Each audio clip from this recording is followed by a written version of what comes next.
వేడి వేడి అన్నంలో సాంబార్ ఇంకా నెయ్యి వేసుకొని తింటే సూపర్గా ఉంటుంది కదా. అందరు సాంబార్ అంటే చాలా లెంతీ ప్రాసెస్, ఎక్కువ సేవ్ చేయాలి అని అనుకుంటారు.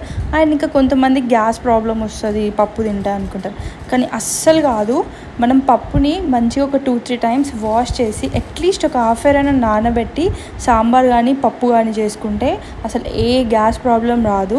అండ్ ఇంకా ఏ పప్పు అయితే ఉడకబెడతావో అదే ప్రెషర్ కుక్కర్లో ఒక కప్పు రైస్ కూడా పెట్టి ఉడకబెట్టేసుకున్నాం అనుకో, పప్పు ప్లస్ అన్నం రెండు అయిపోతాయి. అయితే ఉడికే అంతసేపు మనం ఈ చింతపండు అండ్ ఇంకా దాంట్లో కావాల్సినవి కట్ చేసి పెట్టుకున్నాము. మా ఇంట్లో అయితే ఈరోజు ఎక్కువ వెజిటేబుల్స్ లేవు, ఓన్లీ బెండకాయలు టొమాటోస్ తప్ప ఏవి లేవు. సో బెండకాయలు ఇలా కట్ చేసుకుంటే బెటర్, ఎందుకంటే లోపల పురుగులున్నా బయటికి కనిపించేస్తాయి. సో అందుకే ఇలా కట్ చేస్తాను. అండ్ ఇంకా వెల్లిపాయలు, అల్లం వెల్లుల్లి పేస్ట్ అయితే అస్సలు వేయను. ఎప్పుడూ నేను లేజీగా ఉండి ఇంట్లో వెల్లిపాయలు లేకపోతే తప్ప ఎప్పుడు వెల్లిపాయలు ఇలా చిన్న చిన్న ముక్కలా కట్ చేసుకొని వేసుకుంటా. అండ్ ఉల్లిగడ్డ టొమాటో ప్రతి ఇంట్లో ఇవైతే రెండు కామన్గా ఉంటాయి. మనమైతే ఇప్పుడు పోపు ప్రిపేర్ చేసేసుకున్నాము. ఒక గిన్నె పెట్టేసుకొని మంచిగా ఆయిల్ వేసేసుకొని వేడెక్కిన తర్వాత జీలకర్ర ఆవాలు వేసేసుకొని ఆనియన్స్ కూడా వేసుకొని ఫ్రై చేసేసుకుందాం. ఇవి కాస్త ఫ్రై కాగానే పచ్చిమిర్చి వేసుకోవాలి. యాక్చువల్గా మా ఇంట్లో పచ్చిమిర్చి లేవు. నేను ఎక్కువ పచ్చిమిర్చి తెచ్చినప్పుడు పండు పండుతాయి కదా, అవి కడిగి ఇలా ఎండబెట్టేస్తా. అవి ఈరోజు ఇలా యూజ్ అయ్యాయి అనమాట. అండ్ నెక్స్ట్ టైం మీరు కూడా ఇలానే ట్రై చేయండి. ఇవి సేమ్ ఇంకా పచ్చిమిరపకాయలు లేనప్పుడు ఇట్లాంటివి యూజ్ అయిపోతాయి. ఇవి కూడా జస్ట్ అలా వేసేసుకొని ఫ్రై చేసేసుకుంటే అయిపోతుంది. ఒకప్పుడు ప్రెషర్ కుక్కర్స్ లేనప్పుడు పప్పుని గిన్నెలోనే వండుకునేవాళ్ళు. అప్పుడు పప్పు తొందరగా ఉడకదని చెప్పేసి అట్లీస్ట్ 2-3 అవర్స్ అయినా నానబెట్టి వండుకునేవాళ్ళంట. సో అప్పుడు ఏ గ్యాస్ట్రిక్ ప్రాబ్లం లేదు. ఇప్పుడు అన్ని ప్రెషర్ కుక్కర్స్ వచ్చాక ఇన్స్టెంట్గా ఫుడ్ చేసుకోవడం అయితే అందరికీ అలవాటు అయిపోయింది. అండ్ ఇవైతే ఫ్రై అయిపోయినాయి. ఇప్పుడు దీంట్లో కట్ చేసి పెట్టుకున్న వెల్లిపాయలు అండ్ కాస్త పసుపు వేసుకుందాం. మేమైతే పసుపు చాలా తక్కువగా వేసుకుంటాం, ఎందుకంటే అది మా పొలంలో పండిన పసుపే ఎక్కువ, ఇంకా ఆర్గానిక్గా వచ్చింది కాబట్టి అది కాస్త వేయగానే ఎక్కువ ఎల్లో కలర్ అయిపోతుంది. మేమైతే పసుపు చిన్నప్పటి నుంచి ఇప్పటి వరకు ప్యాకెట్ అయితే కొనలేదు. ముందైతే మేము పసుపు కొమ్ములు తీసుకొని పట్టించేవాళ్ళం. ఇప్పుడైతే మాకు ఊరు నుంచే పసుపు పట్టించి వస్తుంది. అదైతే ఫ్రై అయిపోయినాక బెండకాయ ముక్కలు వేసుకొని ఫ్రై చేసుకుందాం. అవి ఒక 2 మినిట్స్ ఆయిల్లో ఫ్రై అయినాక టొమాటోస్ ఇంకా కాస్త ఉప్పు వేసుకొని మగ్గించుకుందాం.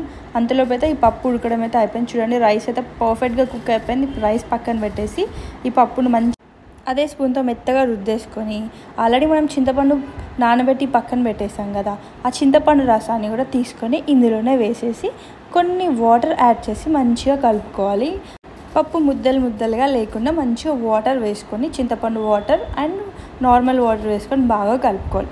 ఇప్పుడు మనం ఈ చింతపండు పప్పు వాటర్ని స్టవ్ పైన పెట్టి మంచిగా మరిగించుకుందాము. ఇది ఒక్కసారి మరిగితే చాలు. ఇది ఇప్పుడైతే మరిగిపోయింది. అండ్ ఇంకా మనం పక్కన పోపు వేసుకున్న వెజిటేబుల్స్ కూడా 70% కుక్ అయిపోయినాయి. ఇందులో జస్ట్ సాల్ట్ మాత్రమే వేసాము. ఇప్పుడు 70% కుక్ అయిపోయిన వెజిటేబుల్స్ని ఆ సాంబార్లో వేసేద్దాం. ఇప్పుడు వీటిని మంచిగా ఒక 10 నిమిషాల పాటు మరిగించుకొని దాంట్లో రుచికి సరిపోయేంత కారము, కాస్త జీలకర్ర పౌడర్ వేసుకుంటే సరిపోతుంది. నేనైతే జీలకర్ర ఎప్పుడు ఎక్కువ వేయను అండ్ పౌడర్ చేసి మాత్రమే వేస్తాను. నేను ఎప్పుడు సాంబార్ మసాలా యూస్ చేయను. ఆ సాంబార్ మంచిగా మరిగిన తర్వాత మనం ఒక బెల్లం ముక్క చూపించాను కదా, దాంట్లో హాఫ్ బెల్లం ఇలా చిన్న చిన్న ముక్కల్లాగా కట్ చేసుకొని మరిగే రసంలో వేసేసుకొని ఒక 2 సార్లు కలుపుకుంటే బెల్లం మొత్తం కరిగిపోతుంది.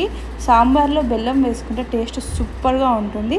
అండ్ సాంబార్ అయితే ఫైనల్లీ ప్రిపేర్ అయిపోయింది. మా ఇంట్లో కొత్తిమీర ఒక్కటే ఉంది, అది కూడా కట్ చేసి ఇందులో వేసేసుకొని మంచిగా మరిగించుకుంటే వేడి వేడి సాంబార్ అయితే రెడీ అయిపోయింది. చూడండి, ఉన్న కాసిని వెజిటేబుల్స్ తోటి ఇట్లా సాంబార్ చేసుకుంటే సూపర్గా ఉంటుంది.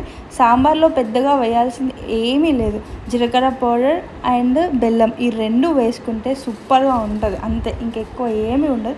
దీంట్లోకి పక్కన కాస్త వడియాలు పెట్టుకొని తింటే సూపర్గా ఉంటుంది. ఈ వీడియో నచ్చినట్లయితే లైక్, షేర్, సబ్స్క్రైబ్.